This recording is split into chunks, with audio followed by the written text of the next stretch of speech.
Langosta Literaria.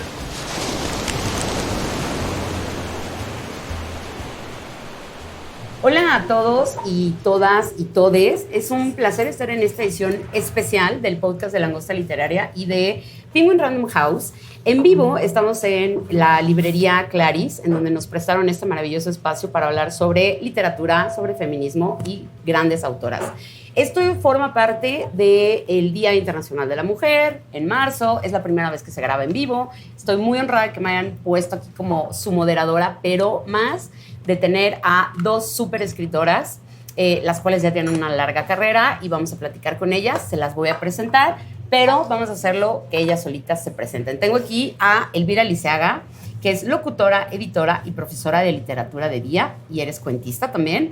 Tienes un libro que se llama Carolina y otras despedidas, y el nuevo y más reciente que se llama Las Vigilantes. ¿Cómo estás, Elvira? Bien, muchas gracias por invitarme. Me siento muy honrada porque aunque todavía no dices quién es la segunda invitada es como un eslabón fundamental en mi vida como escritora, porque gracias a ella me fui a estudiar una maestría en escritura creativa y gracias a ella conocí a mi pareja y ahora tengo una hija. Entonces, como una serie de eventos inesperados se gestaron solo por ella.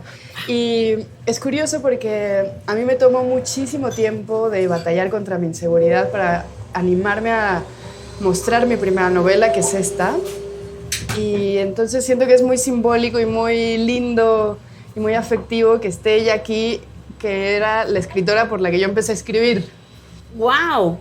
Ahorita nos cuentas esa historia porque está buenísima de cómo, gracias a ella, conoces a tu pareja, luego ahora tienes una hija y gracias a ella te fuiste a estudiar literatura y ya eres escritora publicada desde hace mucho tiempo. Oye, qué gran historia, pero entonces vamos a hacer la presentación de Sandra Lorenzano. Sandra, ¿cómo estás? Bienvenida. Sandra es poeta, narradora, ensayista, es argentina-mexicana, ya eres mexicana, tienes el acento ya, muy chilango, muy chilango. Es doctora en letras por la UNAM y es miembro de la de la Red Internacional de Literatura y Derechos Humanos y del International Women's Forum de la Universidad de California, Mexicanistas, y del Consejo Editorial de Debate Feminista, entre otras asociaciones. Además, es autora del libro que se llama El día que no fue, que salió en la plena pandemia. Cuéntanos, ¿cómo estás, Sandra? Bienvenida. Ay, muy bien, muy contenta, muy emocionada ahora de escucharla a Elvis, porque bueno, son muchos años de caminar en paralelo, sabes que eso va pasando, ¿no?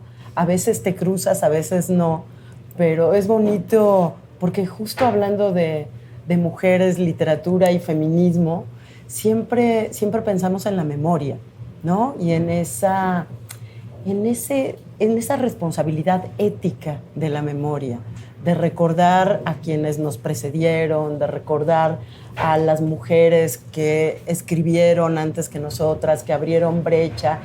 Y entonces me da mucha emoción que Elvis me ponga ahí como en un lugar tan especial en su vida. Así que empecé así como, no era lo que tenía pensado, pero es bonito empezar con la emoción, ¿no? Porque finalmente vamos a hablar de literatura y la literatura, yo creo que antes que nada es emoción.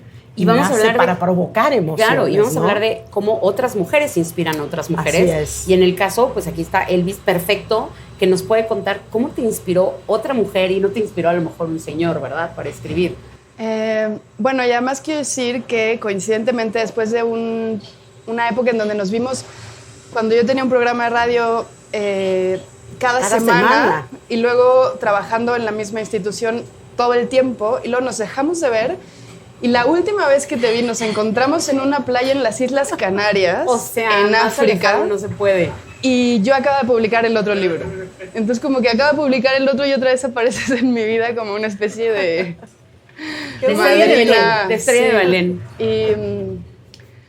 Y bueno, hay muchas maneras de inspirar. Yo creo que una cosa que tiene Sandra muy, muy importante hacia otras escritoras, o por lo menos así fue conmigo, fue no necesariamente leerla a ella, porque ella me regalaba sus libros y yo la leía, sino esa capacidad de hacerte sentir que tú también puedes. Y eso creo que es difícil, porque tenemos mucho que desaprender, tenemos muchísimo que batallar contra nosotras mismas. Entonces, que viene alguien que venga alguien más grande que tú, con mucha más trayectoria, con los pies bien parados en una industria que cuando yo te conocí todavía era bastante masculina, y te empiece a hacer sentir cierta confiancita en ti mismo. ¿Y por qué yo no? Si te gusta tanto leer, ¿y por qué no vas a escribir? Si siempre has escrito de otras maneras, si lo privado puede ser algo que se trabaje. Entonces, como que fue una inspiración paralela, no solo como de leerla. En esa época yo creo que habías publicado una novela, Fuga en mi menor. Fuga en mi menor. Y no solo era leerte, sino escucharte hablar de libros y siempre pensar que la literatura no es solo literatura, sino que puede ser otra cosa. Hablar, conversar, preguntar, debatir, salir de los libros y sobre todo escribir, y escribir por todos lados, ¿no? Entonces, cuando ella venía a mi programa de radio, que nos iba muy bien con esa sección, a hablar de libros, siempre hablaba de escritura. Y de hecho como que tenías esta intención de hacerlo medio taller, que era difícil porque era radio, pero nunca soltaste la parte de que leer te inspira a escribir. Y ya que Elvis tocó el tema de que tú fuiste una de sus grandes inspiraciones, a ti, ¿quién fue una de tus mujeres que te abrió camino como tú se lo abriste a Elvis? Fíjate qué bonito. Voy a retomar lo que contaba Elvis, porque cuando a mí me preguntan qué soy, a mí me da mucho pudor decir escritora, porque las escritoras son esas mujeronas que hemos leído de toda la vida. Escritora Virginia Woolf, ¿no? Y entonces lo que yo siempre digo cuando puedo, cuando existe esa posibilidad, es a mí me gusta contagiar la pasión por los libros, que es otra cosa, la pasión por la literatura. Entonces es hablar de literatura, es de literatura escrita u oral, ¿no? Porque en este país no podemos hablar solo de libros como lo literario, porque hay cantidad de historias que circulan en nuestra cultura que son también literarias, desde las mujeres purépechas cantando hasta los chavitos que hacen hip hop en la esquina, ¿no? La literatura es un universo mucho más amplio que el del libro, y a mí me encanta que uno pueda contagiar esa pasión, o sea, hablar de eso y que la gente diga, ay, sí está bueno, voy a ir a escuchar a fulana o voy a leer tal libro. Entonces, junto con eso viene algo que también mencionó Elvis, que para mí se convirtió en un lema de un programa de radio que después también yo tuve en el Instituto Mexicano de la Radio, que era donde era el de Elvis, que se llamó En Busca del Cuento Perdido. Y la idea era hacer un taller literario en radio. Y el lema era, todos tenemos una historia que contar. Entonces, basta de apabullarnos o sentirnos aplastadas por los grandes modelos o por las grandes modelos. Contemos nuestra historia. Algo va a pasar ahí, ¿no? Alguien va a ver que te escuche, alguien va a ver que a lo mejor se le antoje leer otra cosa. Entonces, ese es el mundo literario que a mí me interesa, ¿no? Que está más allá de la industria editorial y que me parece que es eso. ¿Por qué? ¿Por qué como que mi energía y mi deseo están puestos ahí? Porque para mí, a mí misma, la literatura, cada vez que abro un libro que me importa, sin saber que me va a importar, me cambia la vida, me hace ver algo que no había visto antes, me hace considerar un mundo que no había considerado antes, me hace pensar o sentir algo que no se me ocurrió que pudiera pensar o sentir, y todo eso tiene repercusiones en mi escritura. Entonces, ¿quiénes serían las escritoras así top en mi, no quiero llamarlo panteón literario porque panteón suena a muerte, y esas escritoras, por mucho que ya no estén vivas, están vivísimas, claro, ¿no? Entonces, pues yo sí diría que Virginia Woolf para mí fue una de las grandes. ¿Saben por qué? Porque cuando yo leí Las olas, dije, caray, lo dije de otra manera un poco más fuerte, pero digámoslo así en el podcast, caray, se puede escribir de muchas maneras. Y esta mujer está escribiendo de una manera que nunca se me había ocurrido y que me transforma.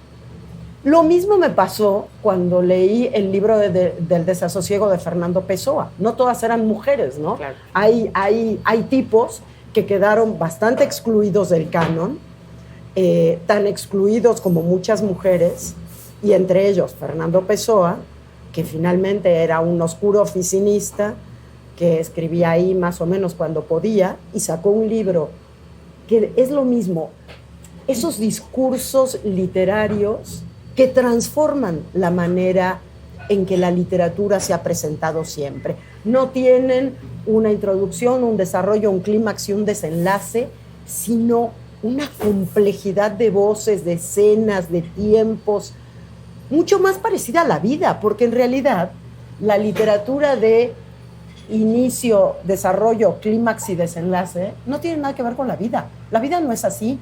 Es verdad, nacemos, crecemos y luego nos morimos, pero más allá de eso, vivimos en varios tiempos simultáneos, ¿no? Mientras nosotras estamos aquí hablando, suena un camión, no sé si de la basura o de qué motor, afuera, y entonces al mismo tiempo que hablamos, estamos pensando, híjole, ¿cómo se va a escuchar esto? Porque tenemos un motor, y Elvis está pensando, ya va a llegar mi hija y no sabemos si va a poder pasar porque está el motor. O sea, nos movemos en tiempos paralelos, mucho antes de cualquier película que gane Óscares, y yo creo que la literatura, la mejor literatura, la que a mí más me emociona y me conmueve como lectora, me presenta eso. Oye, ahorita que estás hablando de Virginia Woolf, quiero retomar un poco lo del cuarto propio, que es esta percepción que tenemos de que las mujeres hay ciertos momentos de la época, mujeres privilegiadas han tenido ese cuarto propio para poder escribir. Esa es la idea de Virginia, ¿no?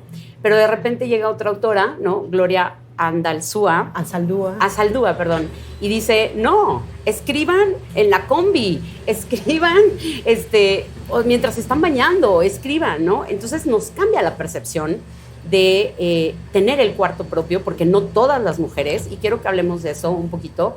¿Cuál es tu cuarto propio, Elvis? ¿Cuál es el cuarto propio de Sandra? Porque Elvis es mamá, Elvis es, ¿no? O sea, vaya, tiene una trayectoria, es guionista, hace un chorro de cosas, pero entonces justo es el cuarto de Virginia, donde ella tiene que estar ocupada en muchas cosas, igual que tú, ¿no? O sea, tú vienes de otra generación donde tampoco seguramente tenías un cuarto propio, donde tenías que trabajar.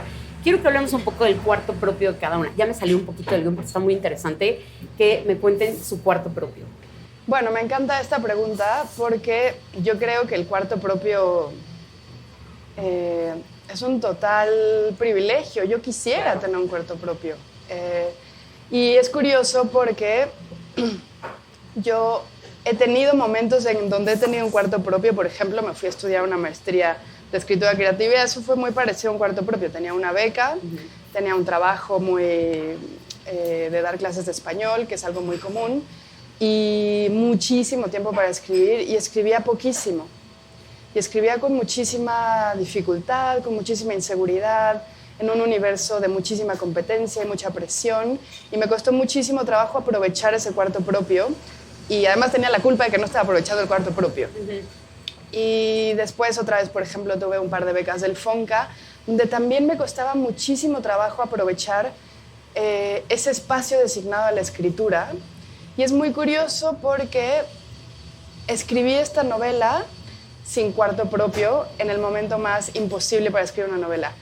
Embarazada, o sea, primero embarazada y luego criando, que es la cosa más apabullante que he vivido en la vida, con yo creo que por lo menos 3 o 4 trabajos malabareando, haciendo guiones de podcast, haciendo 2 programas de radio a la semana, haciendo una reescritura del guión de una película, dando clases. O sea, por alguna razón, para mí fue más sencillo escribir fluidamente en una ausencia del cuarto designado, cuarto como metáfora, designado para la escritura, porque para mí escribir, y creo que tiene que ver con lo que decías tú, no tiene que ver con parar al mundo y escribir. Siempre pienso que si algún día ojalá que sí me den una residencia, pues siempre pienso que si me dan una residencia voy a estar buscando otras cosas que hacer en la residencia para poder escribir. Como que para mí la escritura sucede en los huequitos de la vida, en el baño, mientras mi hija duerme, mientras se toma la siesta, en el pecero, en las salas de espera, entre estudios médicos, acompañando a mi madre a hacerse sus propias cosas. O sea, como que hay una cosa de de cómo la literatura o la escritura para mí acontece donde no se escribe. Y solo así pude escribir, y no sé qué diga esto en general, o sea, como no sé cuál es mi punto, pero ahora que dejé de escribir, porque entregué la novela en enero, absolutamente toda mi vida se desarticuló. Okay. Ya no sé qué hacer. Y eso que tengo muchísimo trabajo. Y eso que tengo una casa o sea, tengo trastes que lavar, pañales que cambiar, todo eso, pero no me había dado cuenta de que la novela era como el río por el que navegaba mi vida, o las vías del tren de mi vida, y ahora digo como, ¿qué? Tengo que trabajar. Cuando antes hice todo lo que tenía que hacer, y además de la novela, y la novela aglutinaba absolutamente todo, y entonces admiro mucho y me relaciono o me identifico mucho con todas las mujeres que escriben, por ejemplo, esta novela que se ganó el Mauricio Achar hace unos años, del boxeador, ¿cómo se llama? Sí. ¿Cómo te digo? ¿Cómo se llama la novela que se ganó Mi abuelo el boxeador o algo así? No, porque Mi abuelo el boxeador es el de Halfon, del boxeador polaco. No, este es otro. Bueno, ella me contaba que la escribió mientras atendía a clientes en los baños públicos de su familia. Y yo así escribí, quizá en circunstancias un poco más cómodas. Que un baño público. Claro. Una recepción. Pero es cierto que gran parte de mi escritura sucede en el celular, en notitas, en dictados. Y otra cosa muy interesante relacionada al cuarto propio que para mí fue muy radical y que tiene... Aura Silonen. Aura, exacto. Sí. Campeón gabacho. Campeón gabacho, perdón. Una cosa que para mí fue muy importante es que el cuarto propio de Virginia Woolf tiene una connotación de que solo se puede escribir a solas y en silencio y con 500 libras. Y durante la escritura de esta novela yo me uní a un grupo de escritoras que surgió en la pandemia. Bueno, porque además esta novela se escribió en la pandemia, entonces era todo muy caótico. Entonces, durante la pandemia, una amiga que se llama Laia Jufresa fundó un grupo de escritoras que nos juntábamos por Zoom a escribir. O sea, cada quien estaba en su país, cada quien estaba haciendo quizá su tesis, quizá una novela, quizá una obra de teatro, quizá preparándose para los exámenes de la escuela. Y esa horita al día, que todos nos juntábamos a las 9 de la mañana todos los días, esa horita al día de ver otras caras, en donde tú decías, seguramente mi texto es una mierda, pero luego veías a la otra cara retorcida de angustia también, y decías, bueno, venga, vamos juntas, ¿no? O sea, como que el cuarto propio también puede ser un cuarto colectivo. Y eso me interesa mucho porque ni la lectura es solitaria, o no tiene que serlo, ni la escritura. Y para mí escribir en conjunto fue lo que hizo que yo terminara esta novela, porque el gusto de sentarme a escribir con ellas cada mañana hizo que yo, a pesar de todo el miedo que tenía y a pesar de todas las inseguridades o miedos y toda esa cosa que tenemos en la cabeza y que nos hace sentir que no merecemos y que no tenemos talento, me sentaba con una palabra, un párrafo, una línea, en una visión un poco más chiquita, sin pensar sin el lujo de los sentimientos, casi te diría, ¿no? ¿Y el tuyo, Sandra? ¿Cuál fue tu cuarto propio? Fíjate ¿Cómo que a mí fue me tu cuarto parece propio? que con lo que está diciendo Elvis refuerza lo que yo iba a plantear, que es que el cuarto propio es mental. El cuarto propio es interior. No importa, yo soy de la línea, mucho más de la línea de Gloria Anzaldúa, que es además una de las escritoras que más me interesa, porque es lo mismo, es una escritura diversa, hasta la tipografía va cambiando conforme va escribiendo, las voces, la lengua, porque escribe una parte en español, otra parte en inglés, viene de ser campesina, una familia mexicana que vive en Texas, pero como cantan los Tigres del Norte, no es que cruzó la frontera los cruzó, ellos llevan 6 generaciones viviendo allá. Entonces, esa literatura que me interesa tanto, cuando ella dice, escriban, lo importante para escribir es escribir, no es seguir dándole vueltas, que era un poco lo que yo le decía a Elvis cuando Elvis era más chiquita, y no escribía y tenía miedo de, ya no le des vueltas, hay que sentarse y escribir. ¿No? Y esa reunión de las 9 de la mañana te decía un poco lo mismo, ¿no? Sí. Ya déjate de historias y ponte a escribir. Claro. Entonces, el cuarto propio es interior y yo lo descubrí también, pues claro, en cuanto empecé a escribir, porque siempre la vida está llena de cosas, ¿no? Eso no quiere decir que no nos venga bien que nos paguen 500 libras. Claro. O sea, o las que sean, que no sé cuántos son 500 libras, pero bueno, no para dejar de hacer lo demás. porque para mí la escritura se alimenta de la vida, no se alimenta de la falta de vida. Hay que pensar que la pobre Virginia Woolf tenía sus voces interiores muy complejas y muy agresivas también, muy violentas en cierto momento. Y a lo mejor para ella ese espacio de soledad implicaba mucho más de lo que nosotras podemos imaginar, ¿no? Claro, nada más que el cuarto propio para los hombres siempre existió, ¿no? Esos momentos donde tú siéntate viejo y escribe. Pero fíjate, yo me voy a trabajar, usted concéntrese. Sí, o yo te cocino, día, ¿no? Claro. O yo te lustro los zapatos. Claro. Es que eso sí, ahí sí hay una diferencia. Claro. Ahí sí hay una diferencia y me acuerdo muchísimo una entrevista que le hice hace muchos años a Almudena Grandes, donde ella decía, fíjate, allá está el estudio de Luis, ¿no? Luis García Montero, su marido, poeta, y ahí estaba el estudio, cerrado, con puerta, etcétera. Y ella decía, yo escribo aquí, y era un escritorio en mitad de la casa. Claro. Porque claro, estás pendiente de lo que se está cocinando, de si los hijos regresaron de la escuela, o si tu pareja está buscando no sé qué. Y eso quedó clarísimo. No hemos hecho diagnósticos de ningún tipo en el campo literario, aunque los imaginamos, ¿no? Porque ahí están todas esas mujeres detrás de hombres prestigiosos en el mundo de la literatura. Pero en el mundo académico se hizo, durante la pandemia, se hizo en Nueva York, se hizo en la Universidad de Sao Paulo y lo hizo la UNAM. Los hombres aumentaron su productividad, es decir, escribieron más papers, dirigieron más tesis y las mujeres bajaron su productividad. Claro. Porque para que ellos pudieran hacer eso, las mujeres estaban vueltas locas cuidando a los niños, dándoles de comer, etcétera, etcétera. Tampoco queremos hacer la victimización de las mujeres, ¿no?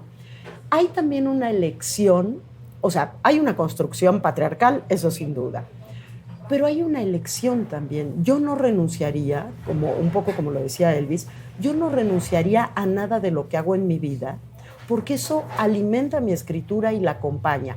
Ya a esta altura, hace muchos años que no cambio pañales, mi hija es una adulta, mi padre vive a, 10,000 kilómetros, entonces no tengo esas responsabilidades u obligaciones de las que hablan las generaciones más jóvenes, las chavas más jóvenes.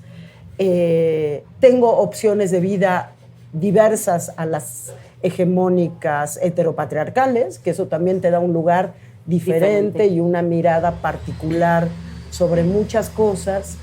Pero me interesa, ¿por qué vamos a limitar lo que nos interesa en la vida?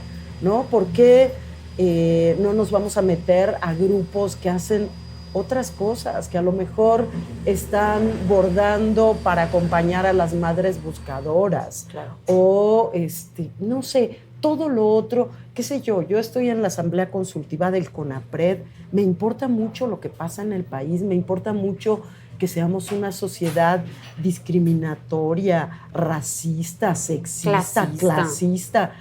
O sea, si puedo hacer algo desde ahí y si eso además puede alimentar mi escritura, me siento mucho más plena también con lo que hago y más, yo creo que sí hay un compromiso ético en la escritura. Si tenemos la posibilidad y el privilegio de escribir y que además publicamos, además nos escuchan cuando hablamos, tenemos una cierta palabra pública, pues se trata no solo de hablar de una misma, ¿no?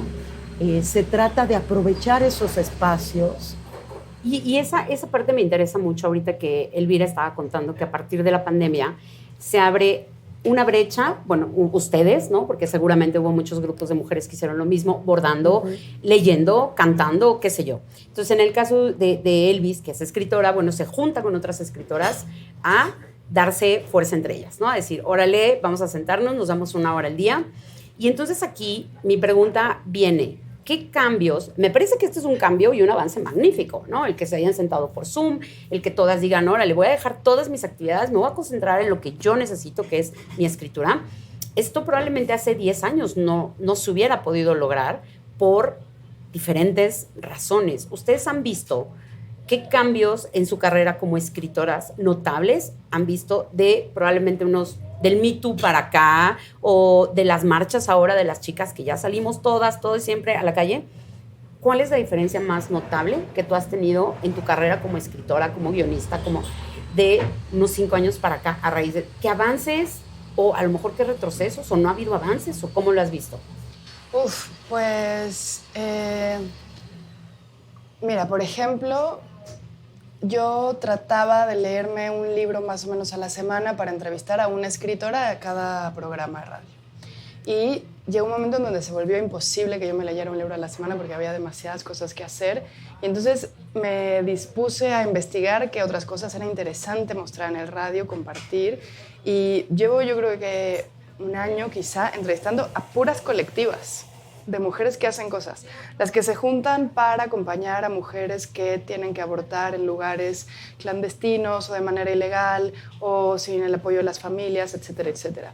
Las que se juntan a ver películas de terror, las que se juntan a bordar, las que se juntan a hacer fanzines, las que se juntan a leer libros, por supuesto, las que se juntan a buscar quién tiene donaciones de ropa para otras mujeres que no tienen ropa. O sea, la cantidad de grupos de mujeres que están haciendo una cantidad de cosas de todos los rubros, político directamente porque unas van y se paran en la Cámara de Diputados claro. a pedir firmas y otras están haciendo una labor de hormiga, como ir, por ejemplo, a convencer a los campesinos de una comunidad en Campeche para que ya no usen semillas de Monsanto, hasta las que se juntan todas las semanas por Zoom a discutir una película o a escribir. Entonces, a mí se me ha hecho interesantísimo que esa dinámica para mí ha sido inagotable. Es que levantas una piedra y hay grupos de mujeres haciendo cosas. Y pero eso yo muy creo que antes ¿no creen? Bueno, yo no sé si existían antes, ojalá que sí, yo no sabía. Pero algo que a mí me ha parecido también como una marca generacional, porque yo este año cumplo 40, es que yo no crecí como todas las chavitas que entrevisto, rodeadas Exacto. de mujeres que hacían cosas. Y una de las cosas que yo siempre les pregunto, y siempre estoy a punto de llorar cuando me dan las respuestas, es ¿qué te da a ti pertenecer a esta colectiva? La que sea. Y bueno, están acompañadas, piensan juntas, se defienden juntas, se cuentan cosas. Cuando una siente un atisbo de violencia en su familia o en su pareja, las otras le abren los ojos, se cuidan, la sacan, la llevan a otro lugar. O sea, están inmersas en dinámicas de protección y de cuidado que mi generación no vivió. Y supongo que la tuya tampoco. ¿Eso salva vidas? O sea, claro. Es que, a ver, a mí me parece súper interesante esta pregunta, porque hay 2 cosas que son clave. Por una parte, siempre han existido grupos de mujeres. Sí, tienes razón. Que se apoyan, se cuidan, se protegen. Lo que se ha hecho es, por una parte, una mayor visibilización de estos claro. grupos. Y esa mayor visibilización ha creado nuevos grupos. Porque, si estas mujeres, las madres buscadoras, digo, desde las madres de Plaza de Mayo hasta claro. las de Sonora, ¿no? Han existido, digo, no siempre, pero llevamos décadas Mucho. Con esto. Pero ver eso nos ha permitido como mujeres, y sobre todo les ha permitido a las generaciones más jóvenes decir, pero es verdad, no necesitamos quedarnos solas, no tenemos claro. que quedarnos solas más, nunca más. Eso es súper interesante. Entonces, el tema de cuidados pasa a ser un tema que permea la sociedad de manera colectiva entre las mujeres. Y eso me parece que sí es un cambio. O sea, ya no son grupos aislados, sino lo aislado es que tú estés sola. ¿Por qué estarías sola? ¿No? Entonces, desde el maternar comunitario o colectivo, que es algo que no se nos hubiera ocurrido hace unos años, y no tantos, hay todavía sectores que no lo permiten, claro. Pero eso me parece importantísimo. Hasta todo lo que se nos ocurra, lo podemos hacer tejiendo redes entre mujeres. Entonces, eso que parecía que era tan difícil, porque no lo veíamos, resulta que se ha convertido en la base de nuestra vida cotidiana, ¿no? Y entonces, fíjense qué manera aparentemente sutil, pero súper eficaz y súper poderosa y contundente de cerrarle la boca al discurso patriarcal. Claro. Porque hasta hace muy poquito era juntas ni difuntas, ¿no? Mujeres juntas ni difuntas. Y había otro, ¿no? Que era las mujeres siempre se hacen no, nunca se harán daño, ¿no? Se podrán matar, pero nunca se harán daño. Una cosa así, pero horrible. súper, Sí, claro. sí, sí. Y en realidad lo que yo veo hoy, y eso se ve en las calles, se ve cuando están las marchas, ni se diga, ¿no? Ahí es como el sumum del placer colectivo, que finalmente estas redes de sororidad son las que nos están salvando a todas, porque puedes llegar a hablar con tu vecina, puedes llegar a construir con las chicas de la cuadra que salen todos los viernes a hacer pintas. No voy a decir que en la UNAM, porque eso podría ser, pero llevo, además, desde la pandemia, la Coordinación para la Igualdad de Género de la UNAM nació en la pandemia. Okay. Y poder platicar con estas chavas y entender lo que estaban pidiendo fue para todo el mundo un cambio, y para todas las mujeres ahí un cambio, que finalmente es un cambio que refleja lo que sucede fuera también, ¿no? En el resto de la ciudad, en el resto de la sociedad. A mí me parece un momento súper interesante en ese sentido, súper interesante, que tenemos que cuidar. El cuidado tiene que empezar por nuestras propias redes de cuidado, ¿no? De cuando te digan, es que fulanita dijo, no, a ver, fulanita, ¿tú dijiste? Uh-huh. Normalmente te dicen, no manches, o sea, si a mí me encanta lo que haces, claro, lo que pides, lo que piensas, o los zapatos que te pones, no importa de qué estemos hablando, ¿no? Me parece que el aprendizaje de la sororidad ha sido lo más importante que hemos vivido. Y ahí quiero hablar de una cosa que me importa mucho, y que es este tejido intergeneracional que vivimos en este momento. Porque por una parte hay el ejercicio de memoria que decíamos al principio, y para mí, perdónenme que lo diga así, pero las escritoras más arriesgadas y más interesantes hoy en el mundo de habla castellana tienen más de 90 años y se llaman Margot Glantz en narrativa, Aurora Venturini, Ida Vitale en Exacto. Poesía. Entonces, no es una cuestión de edad, es una cuestión también mental, como el cuarto propio, ¿no? Ellas, todas las generaciones que venimos después, hasta llegar a las más chavitas, que a lo mejor no escriben un libro, sino que hacen hip hop, ¿no? Uh-huh. Entonces, ellas, las más jóvenes, recuperan esa memoria, pero las que estamos de este otro lado, estamos aprendiendo muchísimo. Entonces hay un diálogo que hay que cuidar, fortalecer y regar, como nos decían cuando éramos chiquitas, para que surja la plantita del frijolito. Yo creo que esa planta está ahí, esos frijolitos ya están, no son de Monsanto, nunca jamás, y que nos corresponde estar ahí protegiendo, porque estamos viviendo un momento único que no ha logrado todavía, por eso hay que seguir cuidándolo, que pare la violencia, porque finalmente, entre todos esos discursos de las mujeres, hay discursos que se enfrentan unos con otros. Yo creo que cada quien puede pensar lo que quiera, pero que tenemos que tener claridad en un mínimo común denominador, que es el alto a la violencia. Entonces, en esa medida, cuidemos estas redes, claro, porque son estas redes las que nos van a permitir poder proteger y protegernos de todas las violencias que sigue habiendo contra las mujeres cis y trans, ¿no? Y que qué eso interesante es esta parte de que sí reconozcamos estas redes, ¿no? Redes de madres buscadoras, pero redes de lectoras, pero redes de escritoras, y cómo entre nosotras y en estos grupos que sí efectivamente siempre han existido, nada más que hoy son muchos, ¿no? Afortunadamente hay muchos. Tú levantas la mano y dices, oigan, ¿quién quiere hacer un club de lectura? Y llegan 40 mujeres a decirte, yo, ¿no? Y ahí está tu red. Empiezas a formar una red de cuidados. Daniela Ancira, el otro día platicaba con ella, la que tiene un libro que se llama Feminismo desde la cárcel, Me parece súper valioso su libro porque nos pone otra perspectiva, pero lo que quiero rescatar de eso es, hablando de los grupos, Dani me estaba contando que cada vez que las chicas eran liberadas, ella tenía un grupo de WhatsApp y que las mujeres cuando salían sentían una paz y sentían un amor de decir, estoy protegida por estas mujeres que están en WhatsApp, que también estuvieron conmigo en la cárcel y que también me van a ayudar. Entonces, salir de prisión y saber que tienes una red de apoyo donde les escribes y les dices, y saben lo que te está pasando, ¿no? Y saben en el momento lo que es un grupo, los grupos de WhatsApp de mujeres, de Facebook, de no sé qué. Y qué valioso es lo que hacen estas mujeres al tener grupos de WhatsApp y decirle, te vamos a contener cuando estés afuera. No te preocupes, aquí hay aquí está tu manada. Estás sola, aquí está tu manada, ¿no? Aquí está tu manada, que qué gran frase, ¿no? Exacto. Qué gran frase. Y me encanta esta parte porque entonces vamos como ya a la recta final. Odio, porque está bien, bien interesante la plática.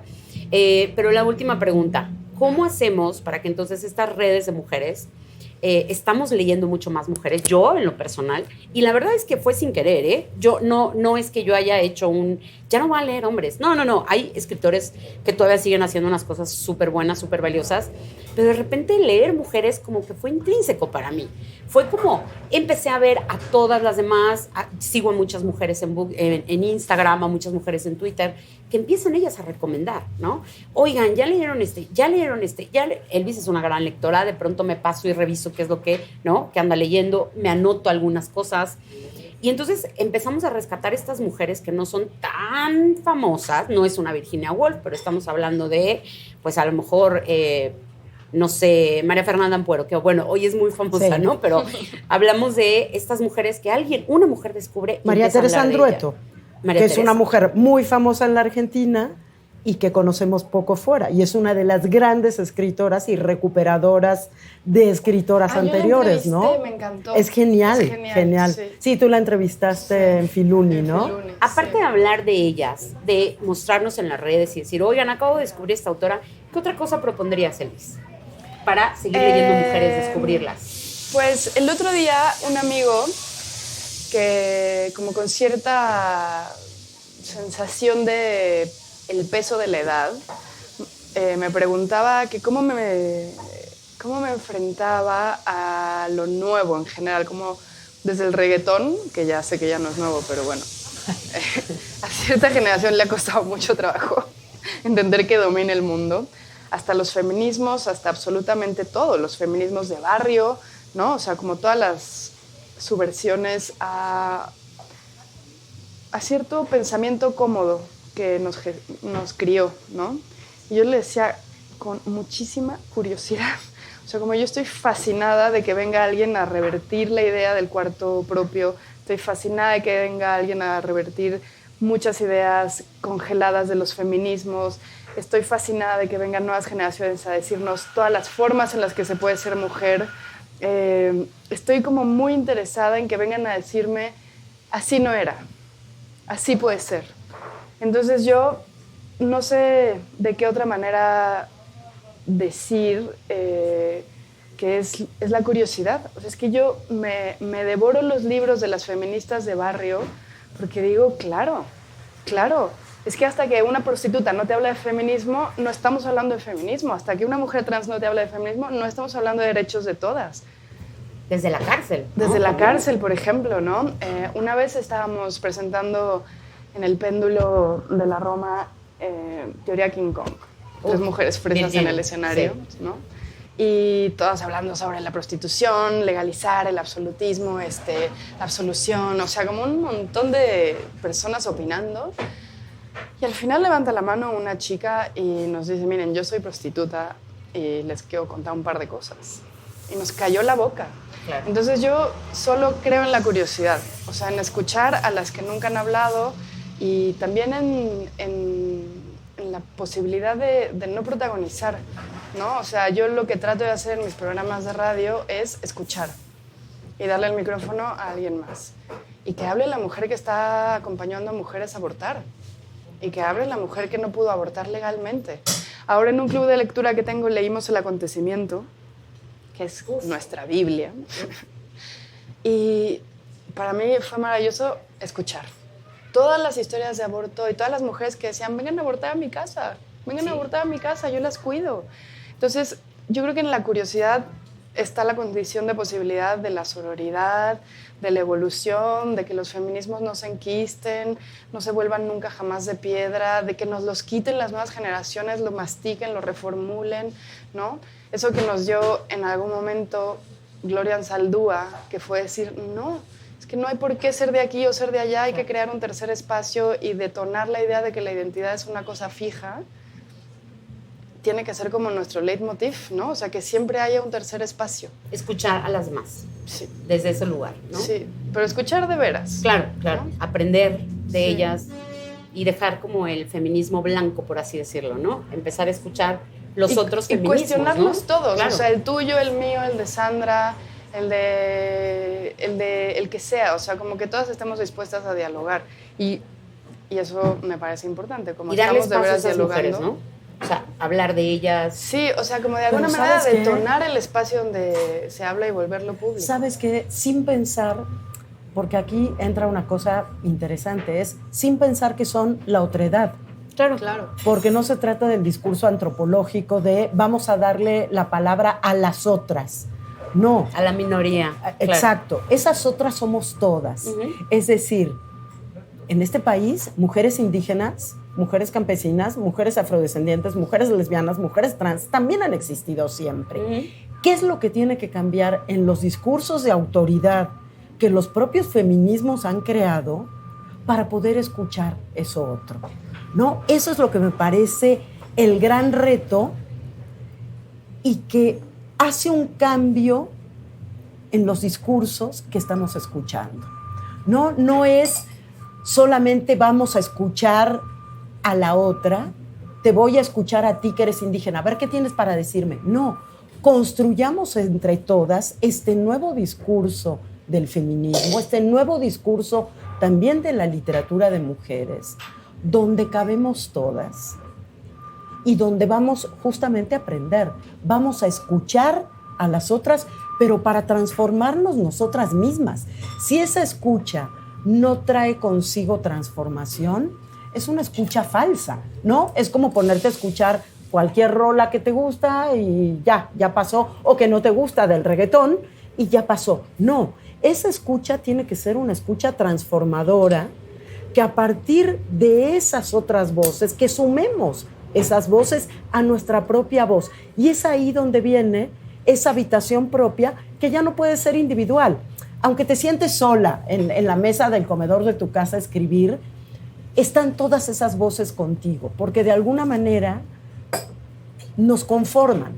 Hoy esas voces son parte de nosotras y tenemos que dejar que cada vez, como las redes, cada vez estén más insertas en nuestro interior. Cada vez más decir cuando te digan, tú que eres una feminista blanca, pues no, porque también me alimentó Gloria Anzaldúa, Claro. También tengo otras Sí, voces. a Toni las voces- Morris, también a Roxane Sí, Gay. sí, Claro. Audre Lorde o Yasna Aguilar, Yasna, ¿no? ujú. O Delia porque- de la Cerda, sí, ¿no? Claro. todas esas voces. Fíjense qué interesante que es pasar de lo individual y personal, que se cree que la literatura es eso, cuenta tu historia, pasar a lo colectivo. Transforma totalmente, y yo creo que esa sea quizás en términos estrictamente literarios, la gran transformación del momento actual. Me encanta. La literatura como un ejercicio de comunidad. Aunque pongas tu nombre y aunque tú te hayas sentado a escribirlo. O sea, ya no eres tú sola enfrentando al mundo, ya no es la pobre Simone de Beauvoir con Sí. todo lo que le debemos, pero diciéndole al señor Sartre, espérate tantito y a tu amante sácala a otro lado, ¿no?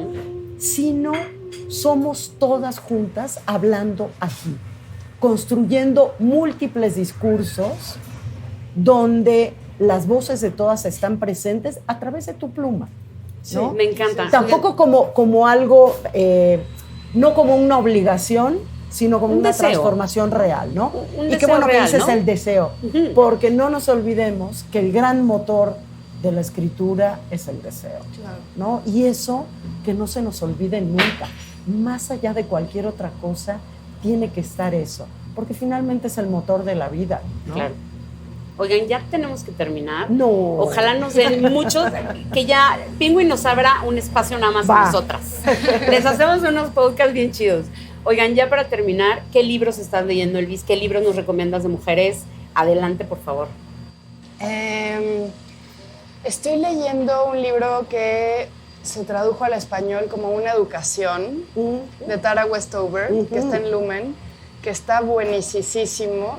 Y yo no quería leerlo porque es un bestseller y una amiga me dijo, no, es que está buenísimo. Así que si les gustó Ellas Hablan, de Miriam Toews, que espero que lean antes de ver la película, que también está muy buena. Y que hizo aquí la nena monstruo un gran podcast sobre eso. No ¿sí? hice un como TikTok. se llame eso, un TikTok largo. genial. No sé cómo se llama un TikTok largo. Sí, un TikTok. Lo voy a ver. Bueno, si les gustó Porque esta ganó historia... Sarah Polley. Sí, entonces ganó de ahí Sarah Polley, lo que es una retomó. genia. Y nada Es más una les dije, genia. oigan, sí sabían que existe esta historia, fue real hace 10 años. Y es pavorosa. Estoy impresionada que hay un montón de gente que no sabía que había existido esta historia real, ¿no? Bueno, yo no sabía hasta que llegó el libro a mis manos y Claro. entonces la entrevisté y me dijo... Qué maravilla. Esto sucedió en Bolivia.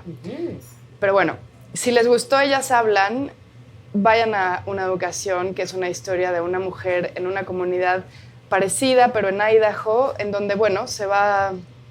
No les voy a contar, pero bueno, se va a salir de su comunidad menonita. Y es un memoir muy detallado, muy sobre la infancia, sobre las costumbres. Y ahora que estamos leyendo tanto a Annie Ernaux, a mí me interesa mucho cómo las mujeres estamos haciendo radiografías de épocas de nuestras vidas en donde las convenciones sociales, pues claro que estamos locas. O sea, por supuesto que nos enloquecieron, por supuesto que estamos enojadas y por supuesto que necesitamos tumbarlo todo, porque las pequeñas violencias, las pequeñas represiones, opresiones, las pequeñas formas incluso de amarnos, pudieron haber sido trastocantes. No sé si esa palabra existe, pero bueno, esta novela, que no es una novela sino un memoir, Una educación, radiografía una forma de vida que a ella la hace huir y rebuscarse y rebuscar donde tiene una oportunidad y me encanta. Y también estoy leyendo de mujeres, estoy leyendo La encomienda de Margarita García Roballo, que está en Anagrama, que es muy interesante. Es una relación, es una de las novelas más bizarras y buenas que he leído. Es una chica que vive en Argentina, pero ella no es de ahí, y de pronto medio se aparece la madre, pero no está claro si es la madre o un espejismo de la madre, y ella vive sola, y entonces como la chica moderna que escribe y que trae el fantasma de su pasado y un vacío existencial muy grande y muy interesante. Y también tiene este registro de la vida cotidiana y de cómo nos relacionamos con los otros, a una literatura que históricamente creo que se le llamó como una literatura menor, que ahora es la literatura mayor, porque le escriben mujeres y se fijan en lo que nunca antes nos habíamos fijado, que es el roce de las pieles, las miradas, la forma en la que nos hablamos, o sea, una cosa de la vida cotidiana muy concreta que para mí siempre ha sido muy interesante en los libros.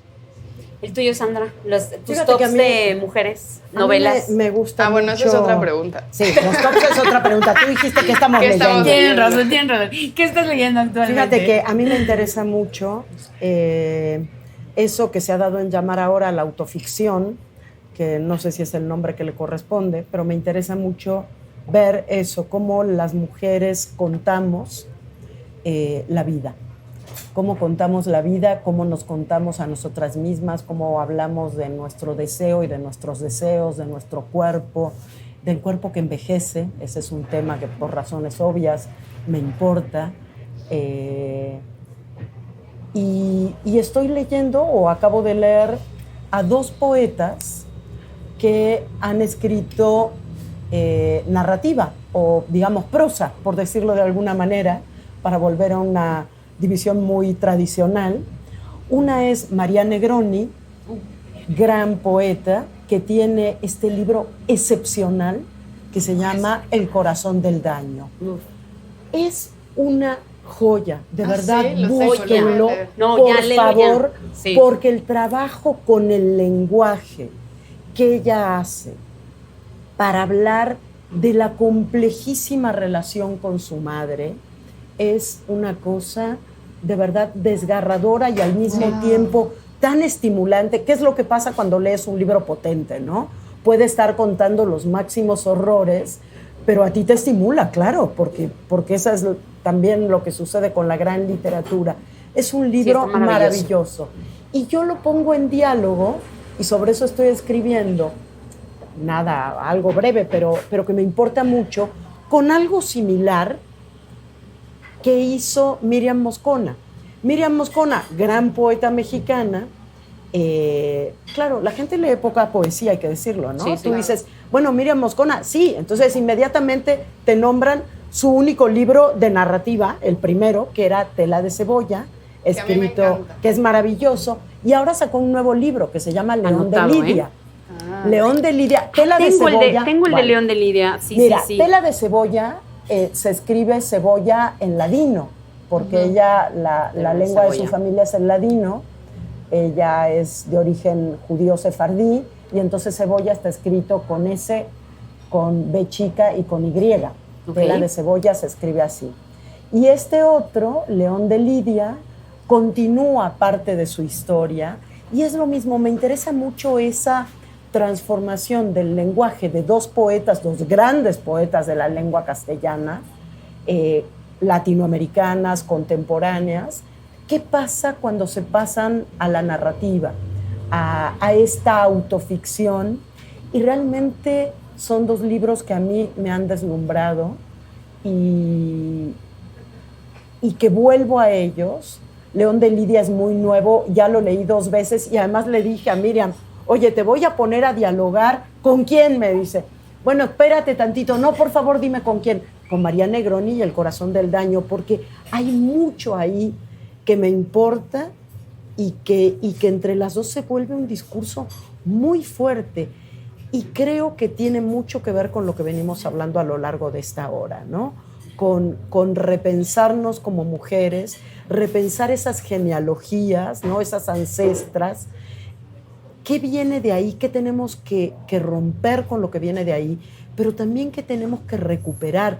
Y me acordaba de una de las pancartitas estas de cartulina que había en la marcha del 8 de marzo pasado, que alguien escribía, abuela, vengo con tu voz para decir lo que tú no pudiste decir. Y un poco siento que estos libros y que mucho de lo que estamos escribiendo las mujeres también es eso, es esas abuelas, esas bisabuelas, reales o simbólicas, ¿no? Claro. Que nos antecedieron y que no pudieron decir todo esto y que ahora un poco queremos quemarlo todo, pero para reconstruirlo con ellas. Claro. No para que ellas no sepan dónde están paradas, sino es ahora con tu voz también. Y eso me parece que le da una fuerza a lo que se está escribiendo, interesantísima, que es la misma en la chavita más joven que está escribiendo hoy a lo mejor un fanzine, con lo que están escribiendo estas grandes poetas que ya tienen más de 60 años y que están recuperando también esa raíz pasada femenina, que era feminista sin saberlo, ¿no? Claro. Entonces, por ahí van un poco mis lecturas últimas. Nos quedamos pendientes con el top para que Penguin nos dé otro podcast. Entonces, vamos, claro. Ahí pensé que ibas a decir para que nos dé muchos libros. Y yo sí, también. Pero que la próxima vez, claro, nos inviten. Empezamos con esa pregunta. Ahora la vamos a dejar Bueno, aquí. rápido. ¿Podemos dar dos tops? Pues yo te diría que las dos que acabo de nombrar son dos de las que yo estoy leyendo con más interés. Y las pones en tu top de libreras. Fíjate que sí, sí, en este momento sí, sumaría varias otras, claro, que también me importan, pero en este momento sí me resulta interesante. Sumaría a Camila Sosa, simplemente porque es la primera vez que leemos en primera persona el testimonio de una mujer trans. Y me pareció alucinante que recibiera el premio Sor Juana. La pondría ahí con ellas. Y yo creo que hay que seguir leyendo, por favor, no dejemos de leer a las clásicas. O sea, no dejemos de leer, recuperemos, porque ese también es un ejercicio feminista, ¿no? Decía Chimamanda, que aquí estoy viendo que tenemos a Chimamanda, Chimamanda, ¿se acuerdan en esa TED Talk, en esa charla TED, que ¿Por qué decía los tenemos que peligros de ser una historia feministas? única? Claro. No, los peligros de una historia única. Claro. Ella decía, fíjense que siempre yo leía libros, fui una niña nigeriana, negra, y leía libros donde todas las niñas eran rubias, de ojos azules, comían manzanas, algo que nunca comíamos, y la gente hablaba del tiempo, algo que en Nigeria no se habla, porque si el clima siempre está más o menos igual. Un poco en México nos pasa lo mismo, ¿no? Uh-huh. Llueve o no llueve, es Claro. toda nuestra conversación sobre el tiempo. Y yo siento que las mujeres el discurso hegemónico sobre la literatura de mujeres ha sido un discurso de una historia única, donde mujeres ha habido pocas, entre comillas, las pocas que han escrito ni las leas porque no valen la pena, comillas, ¿no? Todo dicho con voz de señor. No, las mujeres han escrito poco, pintoras no ha habido, compositoras de música no.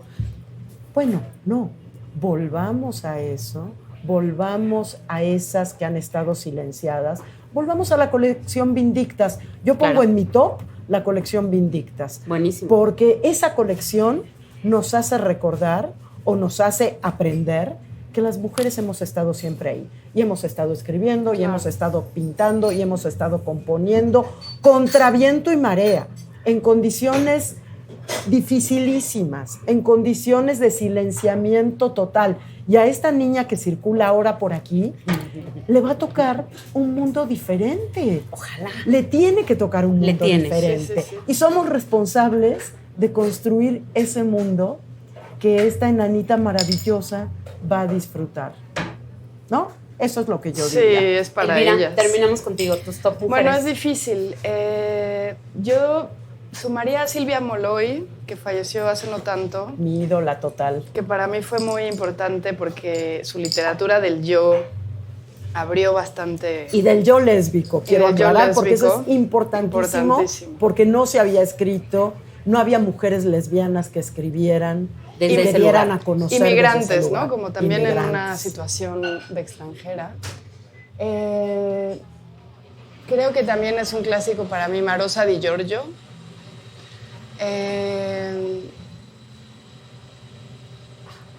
Sin duda, Josefina Vicens, que también es una literatura del yo, pero un yo perdido en la lengua y despojada de las tramas donde hay épica. Eso para mí ha sido muy importante, la literatura que no necesariamente se trata de una gran historia, sino de lo cotidiano y de la reflexión de lo inmediato y de lo menor. Rosario Castellanos, ¿no? Pero también tengo clásicos nuevos, ¿no? Virginie Despentes, Sí, para mí ha sido Gloria Anzaldúa, como lo decían. No sé. Rachel Cusk, para mí ha sido muy interesante. O sea, el libro sobre su posparto, que es pura literatura, para mí ha sido como de las cosas más rompedoras que yo he leído, ¿no? Cristina Morales, de lectura fácil, ha sido también para mí alguien que Pensaba abrió con un- lo de cuando hablaste de la prostituta, Claro, pensé por ejemplo. en lectura fácil. O Es Vivian que Gornick. pero qué librazo Sí, librazo sí. ese de Cristina Morales. Vivian Gornick, ¿no? Hablando desde su madre también, ¿no? Y de caminar. Y de ¿no? Su caminar, libro sobre y caminar, de los dices, libros que claro. ha leído, y sí. Sí. Entonces, yo también leo muchas mujeres casi sin proponérmelo, porque yo creo que ahí está la revolución, la verdad. Y además, ahora veo que muchos hombres están escribiendo sobre sus madres, sobre sus abuelas, ¿qué tal? ¿no? O sea, como que ellos también están buscando por ahí. Y me parece Claro. interesante esa búsqueda de una feminidad escondida y silenciada, ¿no? Desde Oigan, la masculinidad. Mientras no sea por Por ganar, claro, ¿no? claro. Por ganar, por ganar un premio. Claro. Qué bueno. Sí. Eso nos da para otro... Uf, para otro podcast, temazo. el tercero. No, temazo. Ya tenemos 3, ¿eh? Ya tenemos 3.